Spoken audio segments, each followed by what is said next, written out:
was a good ball played in for Tony Morley. Oh, he missed it! It is! Peter Luiz! Villa in the lead! Hello, good afternoon, Aston Villa fans, and welcome to the Villa Threader podcast. We are live on Facebook, YouTube, and X. I am your host, John Williams. Please subscribe. Do what you can to help me to the road to 2K. Smash the like button on this podcast. And you can follow me on all socials. On today's episode, I'm joined by my special guest Craig, who's from the Ealing Road Podcast. This is the pre-match talk show. We will be previewing Aston Villa versus Brentford, Sunday afternoon Premier League at Villa Park. Premier League football is a 2 p.m. kickoff. Last night in the Europa League, it finished Aston Villa 3, Red Bull Salzburg 2. It is job done. Aston Villa have secured their place in the top 2 in the Europa League. And on Sunday, we turn our attention to Villa v Brentford. Aston Villa are still contenders. There are some very familiar faces that return to Villa Park, including Tammy Abraham and Douglas Luiz. And we're ready to go. Important game on Sunday. We can put more pressure on Arsenal with 4 points behind the league leaders, and the Premier League is very wide open. Great chat with the show, Craig. How are you? I'm not too bad, Chad. Thanks for having me on. How are you? Yeah, very well. Good. And it's a great concept that your team do. I didn't see a lot of the work that all of you do. All of you do a great job. Well, I appreciate that. Well, just in regards to the pod, yeah, we do some good Brentford content. There's few of us that are on there. Mike is out traveling at the moment in Southeast Asia, so that's interesting. But yeah, we do a lot of Brentford content, and I'm very much looking forward to a trip to Villa Park this Sunday. Yeah, well, we'll talk about last night first. About the Europa League. So, I'm not sure if you've seen the highlights or watched the game, but what did you make of Villa's performance? Well, last night, what did you make of it all? Well, when Villa go 2-0 down, I'm starting to think, this record that RB Salzburg have in Europe away from home it is going to continue. But English clubs in Europe over the last week have been absolutely brilliant. So, and I back any English club in Europe.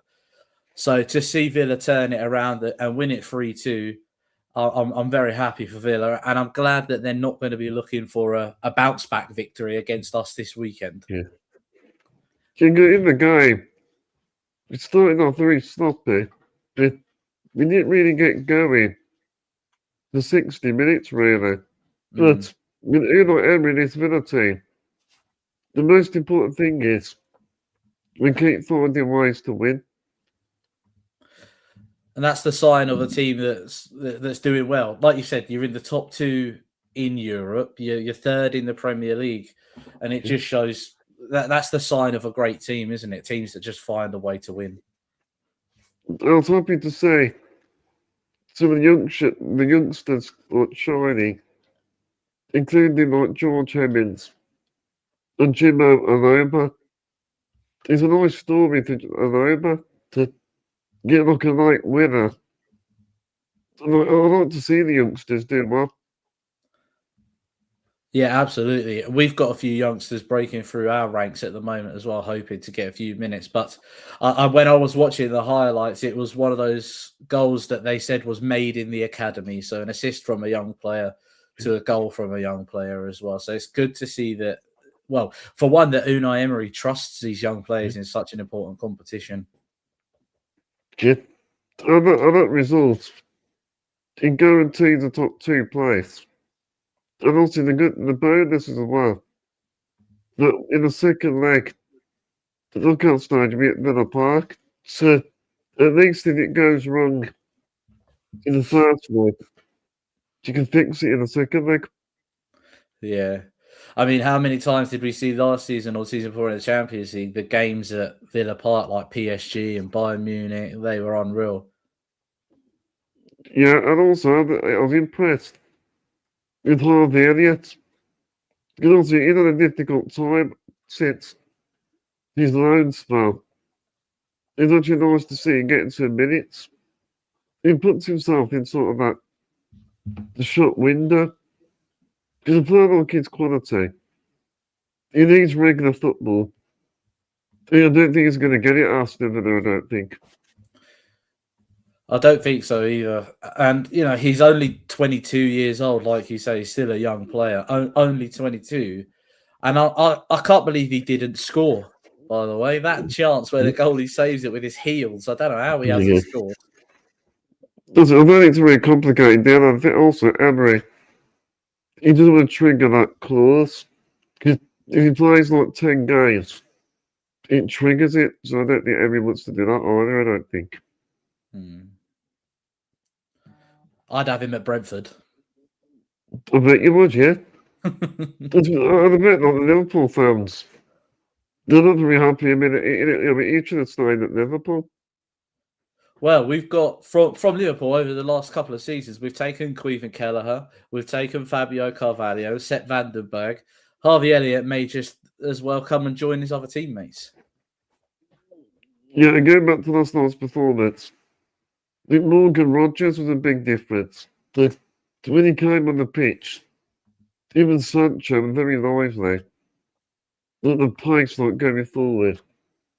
And Rogers, he helped us get back into the game. Well, when you've got players like Morgan Rogers and Jadon Sancho that you can bring it into games, they don't even have to start. It just shows the depth in squad that Aston Villa have got at the moment. Yeah. We've got so many options to bring on. And I know we've got a few injuries at the moment, but even like Sir Victor Lindelof, I think he's really stepped it up for Aston Villa. Well, he's a player that's got a lot of Premier League experience with Manchester United, hasn't he? So players like that, I mean, when Brentford signed Christian Eriksen, he just brought that next level to the players around him. And when you've got players like Victor Lindelof, it raises the levels of the players around him as well. And Buendia's been very consistent as well. Like, he's actually really enjoying his football at the moment, Buendia. And with Brentford coming up this weekend, he loves a goal against us. So, yeah. I was going to say, when we're talking about Sunday's game, so what do you expect for the game on Sunday? Well, everybody knows that Villa Park is not an easy place to go. And unfortunately, being a Brentford fan, we don't have the greatest of away forms. We've done well recently. I mean, we picked up points at West Ham last year. We picked up points at Everton, beating them 4-2 as well. And we went on a 6-game unbeaten run. So we've done really, really well. But then we've lost the last 2 games 2-0, having conceded only 4 shots on target. So going into a game, and as you've already said, when you've got players like Jadon Sancho and Morgan Rogers and Donyell Marlon that you can just bring into games, it's not going to be easy. And unfortunately, Brentford have never won at Villa Park. We've never won at Villa Park. So, and I've been there for so many games. I remember going to Villa Park and being 3-0 down inside 15 minutes. I'm not expecting it to be easy, but Aston Villa give us opportunities to create going forwards. You like to have the ball. I remember in Brentford, going over the years, going back to Championship days, Brentford for me, It's never been an easy game. Brentford's been a funny team for us. We went 8 games unbeaten against Villa, winning 4, drawing 4, winning the 4 home games and drawing the 4 away games. But since we've been in the Premier League, we've found Aston Villa games really, really difficult. Yeah.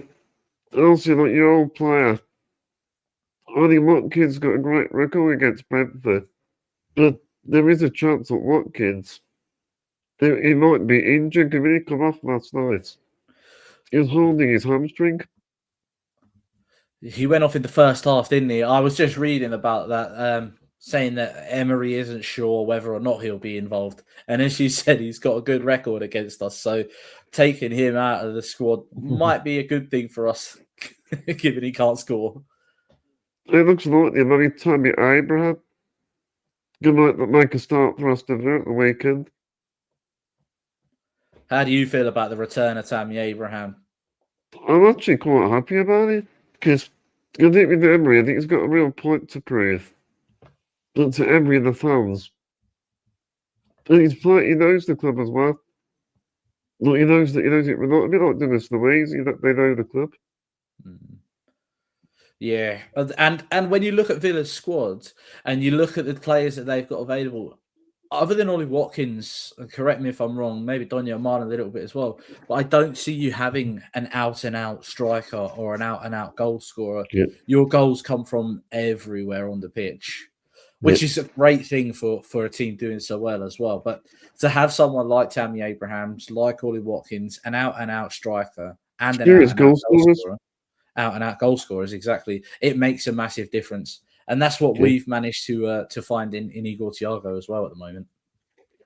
Because with Tammy Abraham, he brings a lot of attributes that Emery's looking for. Like, even his hold-up play. Like, he brings other players into the game. That's what I like about Abraham as well. He's a big, tall striker as well. He's going to cause so many defensive issues in the air.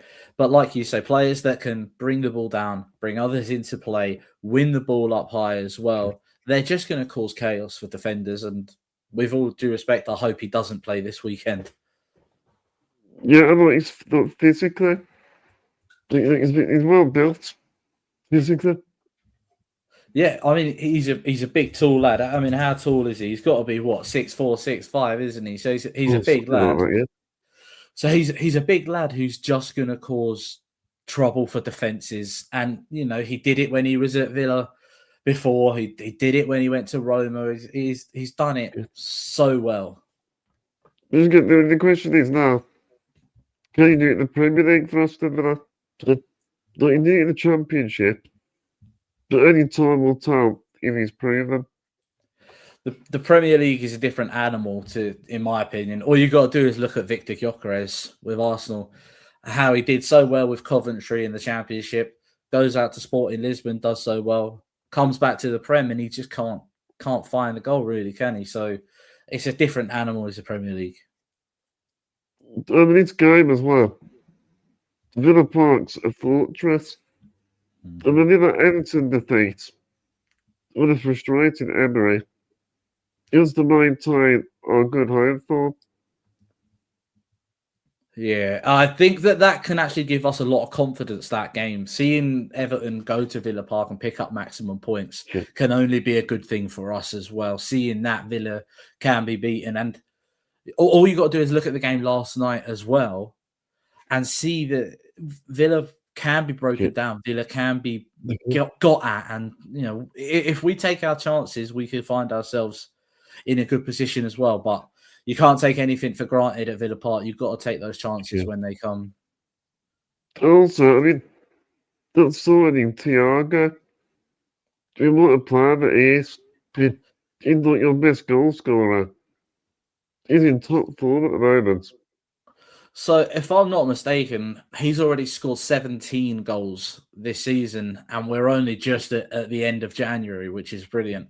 But he spent all of last season injured. He didn't even play for us. We signed him, not the summer gone, but the summer before, came in and then did his meniscus in his knee in a pre-season friendly away at Wimbledon, so he didn't even play. But I mean, all you got to do is look at last year. We had Brian Abumo, Johan Wissa, Kevin Schade. We had like 50, 60 goals in them players alone. And we thought we was really going to struggle this year, but Igor Thiago stepped up massively as well. 17 goals is brilliant for a player that we thought we'll be lucky if he gets 10 this year. He's a Brazilian. The really talented players. The Brazilian nation, very talented. Well, it's funny we say that they're very talented. We was having this conversation on our pod recently as well. Is when you think back about the great Brazilian strikers, you have to go back some way to get to one of those Brazilian strikers. They are always tricky wingers, or I mean, even defenders. All you got to do is look at Marquinhos and Thiago Silva. You know, great defenders, great wingers, but you can't name very many great Brazilian strikers. Yeah, I mean, I got lots of Ronaldo, the Brazilian Ronaldo from years ago. You got like Neymar. Well, Neymar's a winger, isn't he? So Neymar's a winger.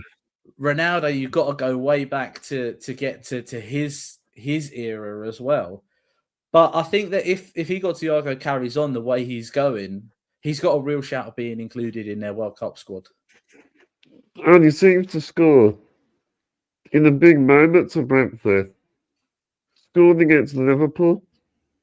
He always steps up the big moments, Thiago, to get your winner, the match winner or something. Yeah, he's got a lot of attributes in his game, which we've already spoken about with Tammy Abrahams, is that he can bring the ball down and bring the others into play. One of the best games that he's played recently, we beat Bournemouth 4-1 at the turn of the new year. And that's probably one of the best games that he's had this season. And he didn't score. But he created chances and he got, I think he got 2 assists that game. And Kevin Schade scored a hat-trick. But he's got so many attributes to his game, like Tammy Abrahams does, where he's able to bring the ball down, bring other players into play. And he's got a lot of pace, for sure. He's got a lot of pace. And that's what troubles defenders. And I think that coming up against a player like Victor Lindelof, where he's probably going to be able to outpace Victor Lindelof. Yeah. But what he's got, what Lindelof has got is he's got the football brain for it to be able to defend by his attributes rather than defending Thiago's strengths. Yeah, that's what I mean in this game, I think. I mean, Torres and maybe Conte. For that reason, maybe he might go with that, maybe. Yeah, well, Conte's a familiar face for us as well. Obviously, spent a bit of time at Brentford. Moved straight from Brentford to Aston Villa. And he always seems to play well against us. He always seems to play well against us as well. But Thiago will cause them troubles. But unfortunately, we've had a couple of injuries last weekend, which may affect us going into this one. Damsgaard picked up an injury going off in the first half against Forest, as did Christopher Ayer, who have been now starting the centre-back. And obviously, Mikael Damsgaard, I think everybody knows what he can do now in the Premier League, went off injured with a knee problem. Thankfully, touch wood, Keith Andrews came out and said that it's not too serious, but I don't see them being involved this weekend. Similar situation with Ollie Watkins. I'm sure you don't see him being involved. But we need to find creativity from other areas. In transition, you can add us on transition, and also the high line. Because we're not playing at high line. The likes of Schade and Thiago, get running behind. Absolutely. And that's what benefits us, especially compared to games like Forest last weekend. Sean Dyche teams aren't teams that are going to come out and attack you. They're going to come out and try and catch you on the counter, and that's what we let them do last weekend. We put ourselves in situations, and that second goal that we conceded is criminal football and criminal defending. But when you've got, like you've already said, you've got Kevin Schade, you've got Igor Thiago, you've got Dango Ouattara, you've got 3 players who like to run behind defenders. And if Aston Villa give us that opportunity. We just need to punish you, Yeah. which unfortunately in the last 2 games we haven't been able to do. We can't put the ball in the back of the net at the moment. Also, I was going to say that on midfield, we had quite a few injuries. That we got no beginning Kamara and Yuri Tillmans. He's out for 2 weeks. So we got a big blow in the midfield. But I'm relieved that we got Amadou and Anna. That's a big boost having him. I do like Onana as well. He's one of those just big, stocky midfielders that you know is going to be able to win the ball back in important areas.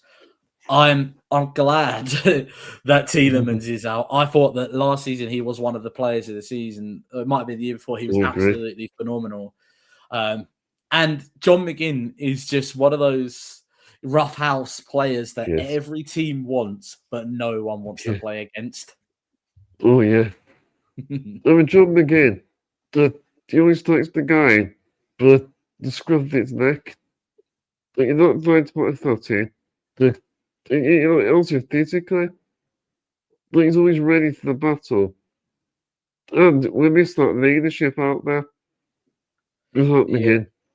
Yeah. I mean, we've bought Jordan Henderson in the summer, and he brings that experience and leadership to the team. He doesn't even have to be on the pitch to see how he influences the game as well. With the way that he communicates from the sidelines, all you got to do is watch him walking up and down the touchline when he's warming up, shouting out things to the players that are on the pitch. But when he's on it, like you just said with John McGinn, he grabs the game by the scruff of the neck. He likes to get involved and he likes to do the dirty work. That's important. You look at dressing room. There's players that you look up to. Look, for example, last night, you won the game, that's what you need. So the rest of the team have to step it up. So McGinn doesn't play, but that means the other players need to step up. Absolutely. And that's what we've been quite fortunate with this season, where we've had Vitaly Janelt, who has massively stepped up his game in midfield. When Hendo came in at the start of the season, he was getting a lot of minutes and getting a lot of time on the pitch. And Vitaly has sort of fallen by the wayside. Hendo is tired. He's 35 years old, so he's tiring himself out. He can't play 90 minutes. Vitaly Janelt comes in probably the last 6 or 7 games and has been absolutely phenomenal for us. And he just won our player of the month as well. So he's been phenomenal, earned himself a new 4-year contract. And hopefully that as well. I mean, by the time that we get to 2030, if he is still with us, which I hope he is, he'll be pushing 28, 29, being that experienced midfielder that other players can look to. Okay. And go back to total race. I mean, Aston Villa is still very much in the conversation. And now that we're Man United beating Arsenal, anything can happen. And last weekend, results went in our favour. Yeah, results didn't quite go in our favour with the race for European football, which is crazy, isn't it? At the start of the season, I think so many Villa fans would have been, okay, Champions League football is the target again this year. But to see you challenging and breaking the mould of that traditional top 5, top 6 is brilliant. And I loved it when Leicester did it, and I loved it when you guys, you love it when you guys are doing it. But it's an important game for you. It's an important game for us. I mean, we're 4 points off of 5th. You're 4 you points can get European place. Exactly. We can find ourselves in the European place. And I'll take a Conference League position, especially considering what happened to Forest, if someone else wants to get kicked out of the Europa League and we can get bumped up. Yeah. and both teams, they don't want to drop points, especially this time of the season. If you want to get them run together, this is the time to do it. Yeah, unfortunately, we're kind of going the other way at the moment. As I said a moment ago, we went 6 games unbeaten over the Christmas period, which pushed us from 15th up to 5th at our highest position. But we've lost the last 2 on the bounce, being Chelsea away and Forest at home. And our next 3 games, including this weekend, is obviously Aston Villa away, Newcastle away, and Arsenal at home. So we've got 3 huge games coming up. And there is a concern that 2 defeats can very quickly turn into 5. But if we get something this weekend, it changes the narrative in the next 2 games afterwards as well. And I'm sure it does for you guys. It's the return of not only Abraham, but Douglas Luiz. We got them on a loan deal. I think it's a very smart move. It's without Tielemans, but Luiz can slot in there. Yeah, as you've already said, I mean, Tielemans out for 10 weeks, getting a player of the caliber of Douglas Luiz. And as you've already said, someone who knows the club, he knows the Premier League, he knows what it's like. And it's also a player that doesn't mind doing the nitty-gritty work. Yes. When you saw him playing for Villa previously, he looks like he loves the club. He's there for the fans and things like that as well. So every team wants a player like Douglas Luiz as well, don't they? But hopefully, I don't know how much he's been playing recently. Hopefully, he's a little bit rusty, feels a little bit achy, doesn't get too involved in the game. I'm just trying to find some positives for us here.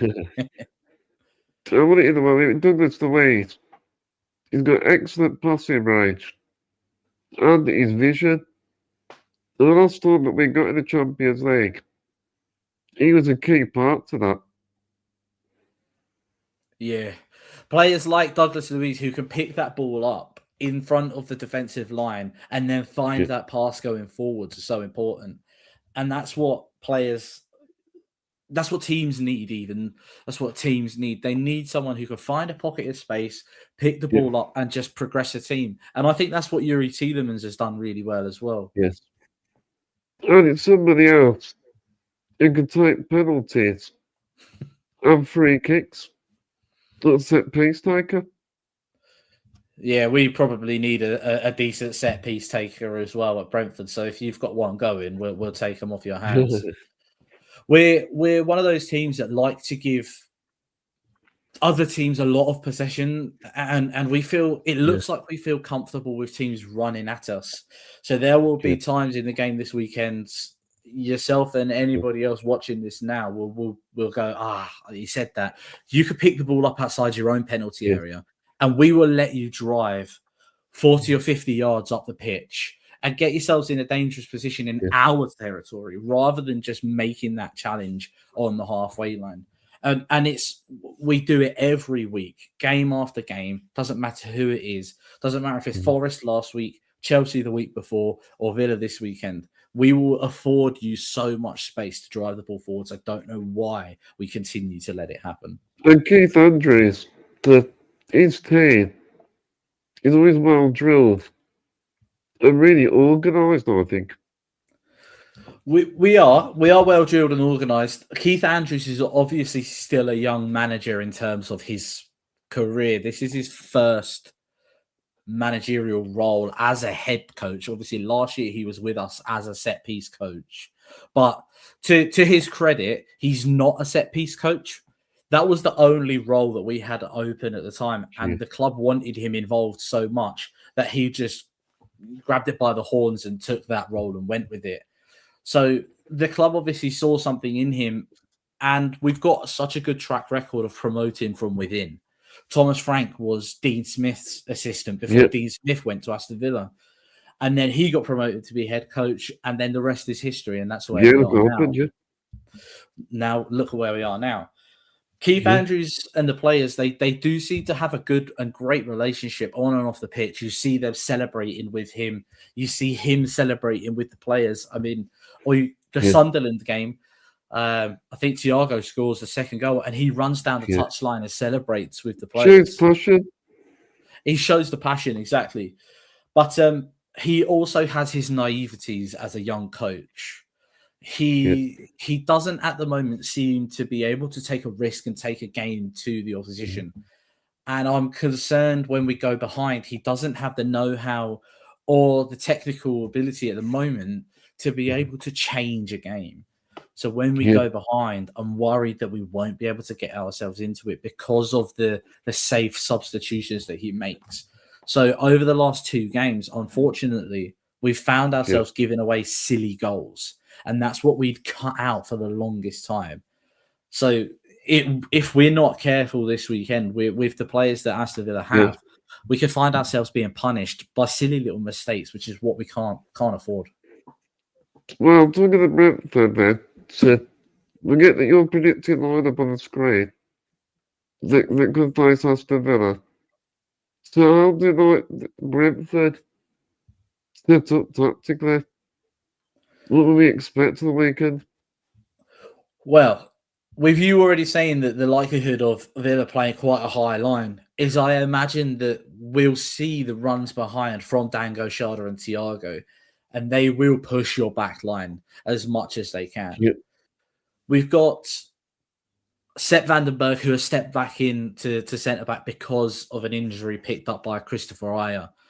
And a lot of Brentford fans will say that Sepp doesn't really fill you with confidence. Sure. And all you have to do is look at the second goal from Forest last weekend to see why. Rico Henry, obviously last season, he'd spent a lot of time out due to an ACL and MCL injury. But what he brings is a player that is willing to do the legwork and overlap your wingers. Forward. Him and Coyote both like to get forward and support. Obviously, there's the obvious one, isn't there? The trademark long throws that Brentford have been doing this season, which we've scored from so many times. Michael Coyote is that player that has got one hell of a throw on him. But I think tactically what you'll see is if you guys have that higher line, we will try and exploit the space that you leave behind.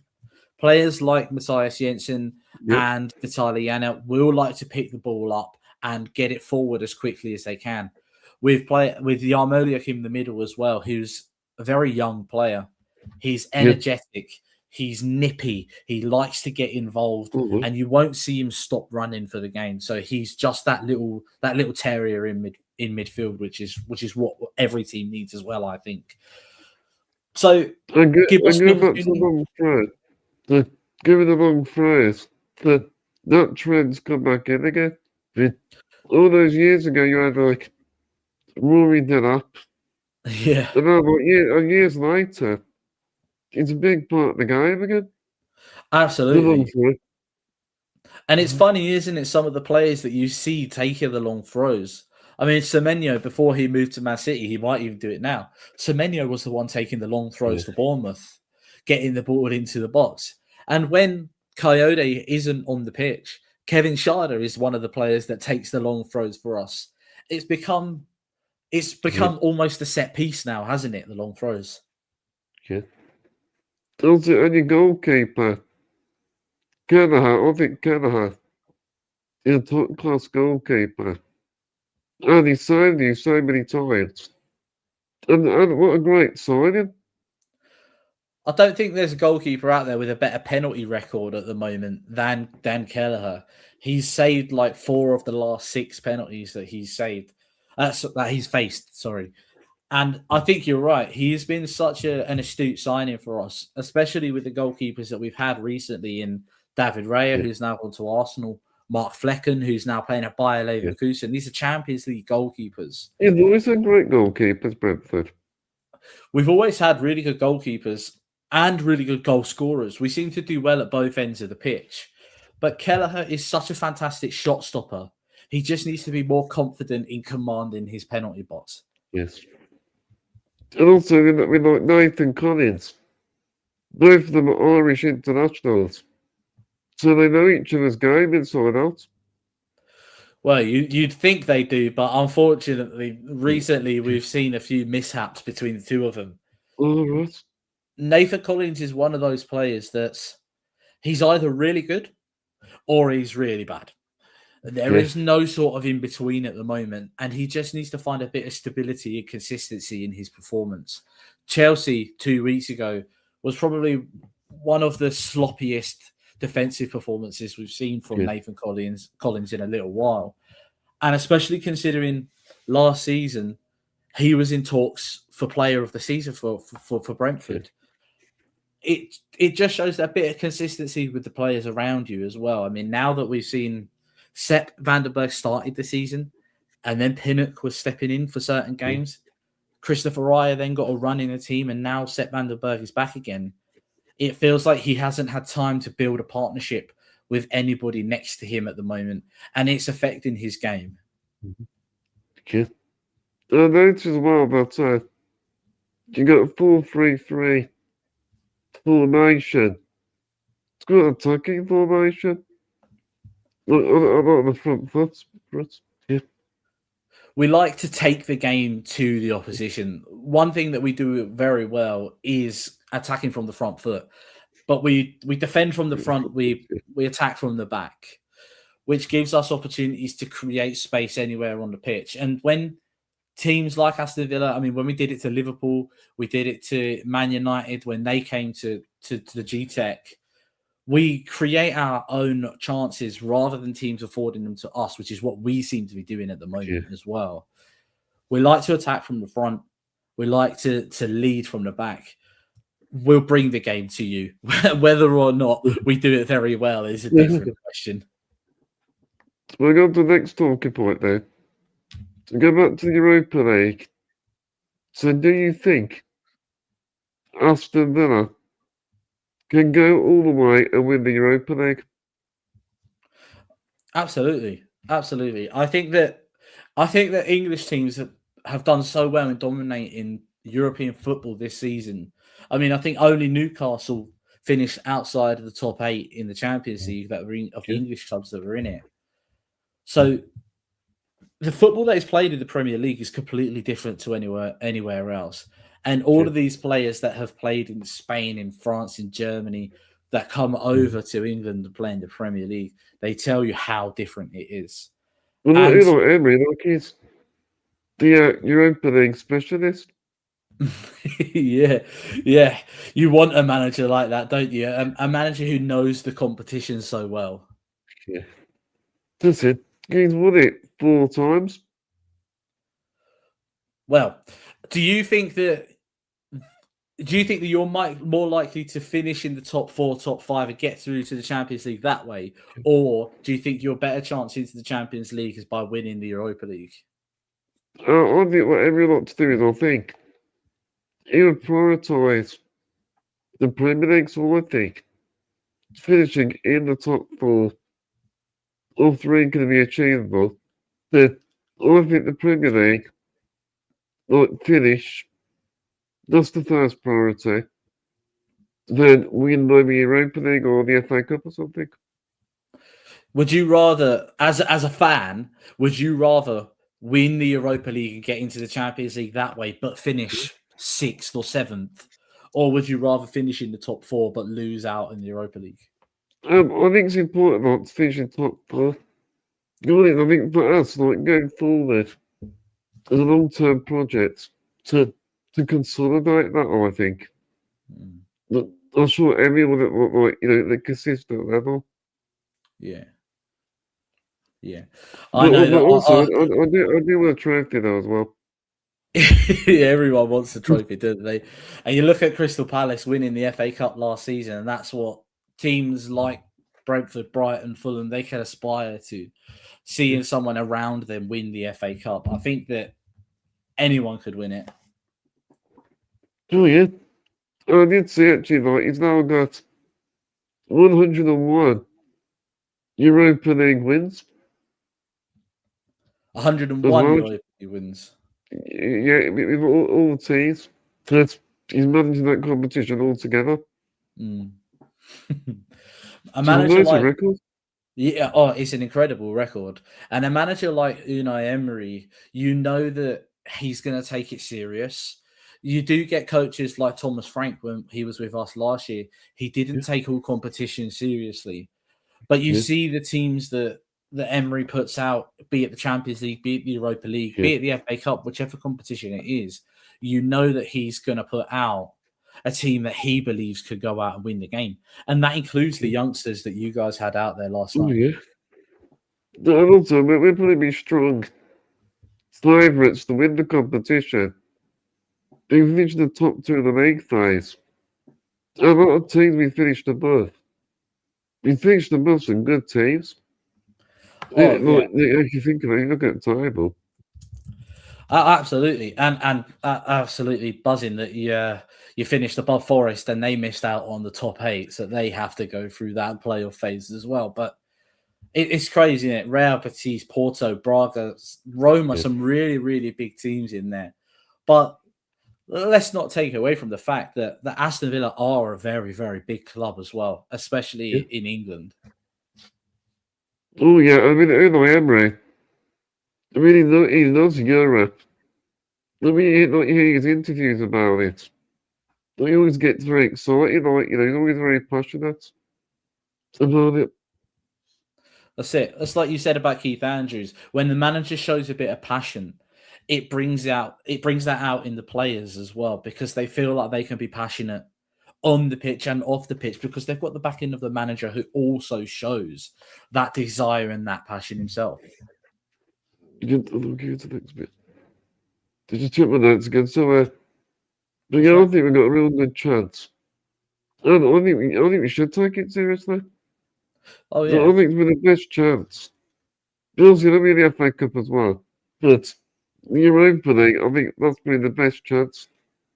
We're going to make the most of it like Emery, otherwise up to the park. Do you see him moving on at any point in the near future? I mean, maybe the next couple of years. I think it's going to be here for the next maybe 3 years. It has been thinks about Real Madrid. But I do think Emery's in it for the long haul. He's building a project at the park. Yeah. So even if Man United offer him the job, he likes to control Aston Villa. What's the next steps for Aston Villa? Because obviously you've competed in the Champions League, missed out on it last season, and now in the Europa League. What's the consistent next step building blocks? Is it just consistency in the Champions League? Do you then want to push for the Premier League? What is the next step for Aston Villa? I think we should. I think we should push the Premier League title. I think. Not thinking, I think Emery, he always demands more from his players, and I think we can get to that next level. So I want consistent Champions League, and then winning trophies. Yeah, we're going to be ambitious owners as well. Yeah, well, that's the thing, isn't it? When you can see that you need to bring in players like Douglas Luiz and like Tammy Abraham, and you've got the owners to go out there and get them and just get the job done, it's always an important thing as well. Brentford, Villa, very lucky to have the owners that they have, especially considering to some of the clubs that are out there. Let's talk about Keith Andrews. So how would you sum up Keith Andrews during his time at Brentford so far? I think Keith Andrews is exceeding all expectations from what anybody thought would be possible at the start of the season. In the summer, we lost Christian Norgard, we lost Brian Mbumo, lost Johan Wissa, and we lost Thomas Frank to Spurs. I think that if you lose those 4 people from the football club, and then we get to the end of January and you're sitting in 8th and 9th, a few points off of European places, it's hard to fathom that at the start of the season, especially considering we was 3-0 down at half-time to Nottingham Forest at the first game. But what Keith Andrews does so well is how he likes to attack from the front. He gets the players high. He gets them pushing the teams. As I said earlier on, I do have some issues with the way that he manages the games when we're behind. When we're ahead, if we go 1-0 up, he makes the right changes. He makes the right substitutes. And what he can do is he can bring players on to back up what all the good work we've already done. But when we go behind, at the moment, he still seems to be struggling to take that risk. Bring on a forward player, bring on someone that might run at the defenders. What he seems to do is take a gamble. He won't take a gamble. He doesn't seem to want to take a gamble. What he likes to do is make his safe substitutions, subs from that he knows what he's going to get from that player. But the players obviously are playing for him at the moment. and he is doing his best that he can for them. He's exceeding all expectations. No one could have put us where we are at the start of the season with what we went through. And all about Keith Andrews is that he seems to get the best out of the players he's got. And going back to what you said about the long phrase, he's using tactics which are very effective for Brentford. Yeah, we have to use things to our advantage when we don't have the budget of clubs like Aston Villa, like Newcastle, the traditional top six. We have to come up with creative ways to be able to compete with the teams that are around us and push ourselves onto the next step. Being able to use last season as an example, where Keith Andrews was our set piece coach, we went, I'm going to say 4 games, even though one of them was after 70 seconds. We scored in the first minute of 4 consecutive games. So we've been able to adapt and identify areas in which we can use to our advantage. Kickoffs we ended up using as a set piece. Throw-ins we now use as a set piece. We have to adapt and overcome challenges in other ways because we can't do it financially. And Keith Andrews has made Brentford really hard to beat. It made you hard to beat, and especially at the G-Tech Stadium. You seem to have a decent home record. You got to take advantage of your home games as well, I think. Well, I don't think it really matters if it's Brentford or Man City or Aston Villa. You've got to win your home games. That's one of those things that help you to compete to go to that next level. You win your home games, you get what you can away from home. We've lost twice at home all season. One of them was to Man City and one was last weekend to Forest. We've beaten Liverpool. We've beaten Man United. We drew 2-2 in the last minute with Chelsea. I mean, we beat teams. Yeah, I mean, we beat Newcastle and yourselves Villa at the start of the season when you was going through that spell of not being able to score. I mean, Aston Villa's first goal of the season came against us and Harvey Elliott scored it in the cup game. We're really difficult to beat at home, but we seem to have this lackluster, almost secondary approach to away games, unfortunately, where we're comfortable letting the opposition have the ball. We're comfortable letting the opposition dictate the game. And we just try and catch them on the counter, which worked at West Ham, which worked at Everton, which works against a lot of teams. But we need to be more creative with the chances that we create going forwards as well. He's always like in Villa Park. Like Emery, that was one of the first objectives he did. He's made Villa Park a fortress. A lot of teams don't enjoy going to Villa Park. I mean, Brentford have never won at Villa Park, if I'm not mistaken.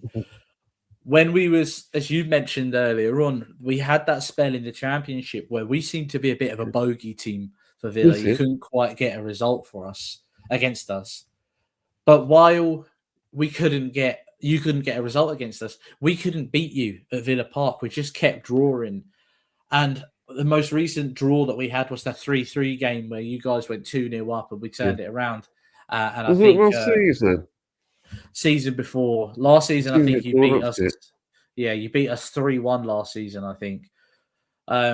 So Villa Park is not a happy stomping ground for us, but surely that's got to change soon, hasn't it? Another thing I like about Keith Andrews in Brentford is recruitment. He seems like you got a good sporting director. Like you really got the recruitment spot on. You brought some great players in the summer. Yeah, absolutely. I mean, I think the strikers is a prime example of the recruitment that we have as a football club. You've got Igor Thiago, who's come in and scored 17 goals already this season. Go to last season, Wissa scored 19 goals. Brian Mbeumo scored 20 goals. Season before that, Ivan Toney scored 20 goals.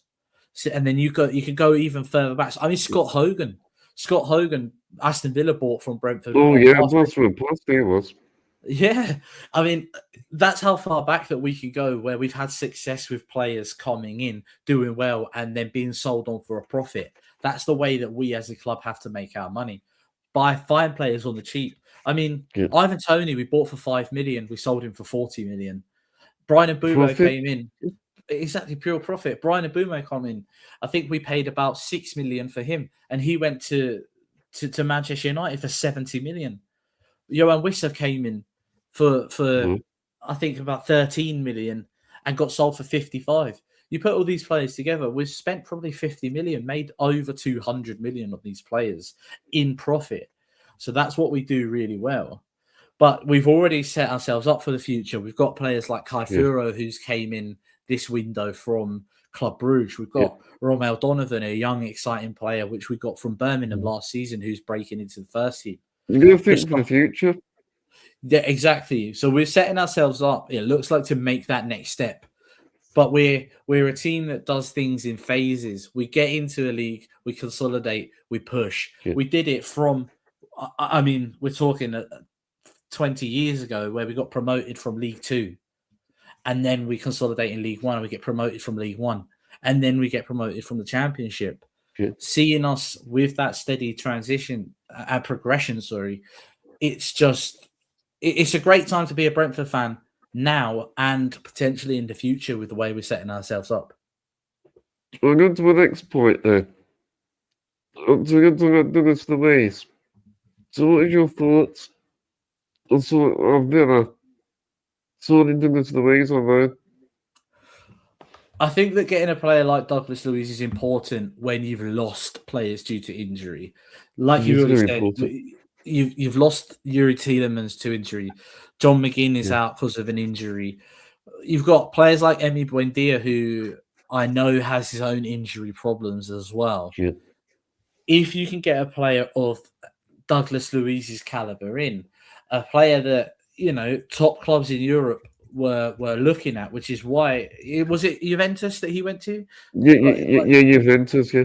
Yeah, one of the biggest clubs in the world, especially in Italy, that are looking at players like Douglas Luiz. Unfortunately, it hasn't worked out for him for whatever reason there.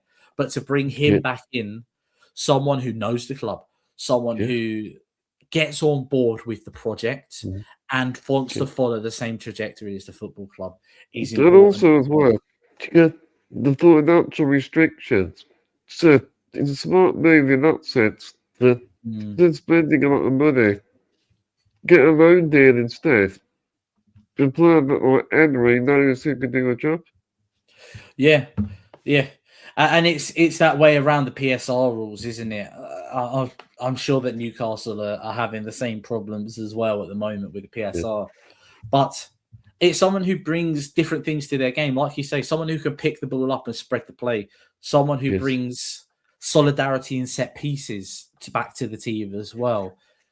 People with passing range and control and someone who Gives can... more control. Yeah, it's about dictating the game, isn't it? Having someone that can, like you say, grab the game by the scruff of the neck like John McGinn does, Yeah. but Douglas Luiz can do it as well. Like you said, you've got an obligation to buy Douglas Luiz as well. Yeah. But that's not a bad player to be buying, is it? Especially, as you say, with the history of the football club as well. With the football club. Oh, yeah. So I'm going to my last point then. So you're getting graphic on the screen. So Aston Villa have scored the most goals outside the box more than any other Premier League team this season. So what do you make of this graphic? Can you see that couldn't look like Brentford at the weekend? It's concerning. Especially considering we allow teams to have a lot of possession in and around the penalty area. We're very good at getting out and shutting down, but when you've got a team like Aston Villa who are very good at getting the shots off at the right time, putting them in the right places away from the goalkeeper, they're not necessarily going to be a good mix. We need to be more assertive and more dominant with the defensive work that we do in and around the penalty area to be able to shut out these shots. But I imagine that stat could go up this weekend with the way that we like to afford possession to you. There's like in our team as well. We've got so many players that can shoot from distance, including the likes of like Morgan Rogers, Tammy Abraham. You know, we've got so many who can do that. I mean, Matty Cash. yeah, I think all you have to do is look at last season's game. I'm sure that Morgan Rogers scored from outside of the box against us in that game. I remember Emi Buendia picking the ball up outside the penalty area and putting it in the top corner as well. There are so many goals already that we have conceded this season from in and around the edge of the penalty area where we're not quite quick enough to shut the ball down. And when you've got a team like Villa that can punish you, it's not a good mix. Yeah, I was going to say, you look at those stats. You got like they got 13. As well, like, you obviously that's got 13. Well, Bournemouth's got 11. Brentford aren't even in that graphic. Yeah, Brentford aren't even in the graphic. Yeah, I was going to say, yeah. You got Arsenal on the Man City. It's impressive stats. Mm-hmm. I don't know how much we're playing. But obviously, and some of the right players. But when you get the space, just hit it. Sometimes that's all you need to do as well. When you're afforded space in and around the penalty area, the fans are the biggest indication, aren't they? The amount of times that you'll see a player pick up the ball around a penalty area and you get the shoot call from... Yeah. That's when you got to be shooting. Well, the players that can do that, yeah. And Villa have the players. Oh, we have, yeah. And also, you know, like some Morgan Rogers. He does the knuckleball. He's known for doing that, like that's it, the knuckleball, that's it, yeah. Yeah. Well, the thing is, Caoimhin Kelleher is a very good shot stopper. But when you've got players like Morgan Rogers who can hit the ball in the way they do, you can't trust the flight of the ball, can you? I mean, it's not Mikel. Yeah, Mikel Arteta famously said, didn't he? The ball's changed now, so you've got to be careful. Well, you before we finish the podcast, can you give me a score prediction? I'm going to have to give you a head and heart one here. My heart's telling me that we could pick something up, and I can see, but I can't see us keeping a clean sheet. So I'll go for a 2-2 draw. But knowing how we've played recently, I think that realistically, I'm looking at 2-1 Villa. Unfortunately, I'm going to go 3-1 Villa. I think we will concede, but I think we'll end up like winning and putting more pressure on Arsenal. But apart from our Sunday, good luck to Brentford the rest of the season. Yeah, apart from Sunday. Yes. Well, thank you for your time, Craig. No worries at all. Thanks, Chad, for having me on. When it goes out, I'll share this on my socials, this podcast. I'll share it on X and all that as well. Okay. We'll repost it as well. Well, yeah, thank you everyone for watching. If you enjoyed this podcast, please remember to make sure to subscribe. Make sure to smash the like button on the way out. Make sure to give it a share.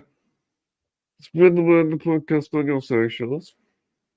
And if you're listening via audio, leave us a good review on audio platforms. That always helps. Thank you so much for your time. Thank you very much. We're going to wrap up this episode. We've been after that as always. And up the Villa.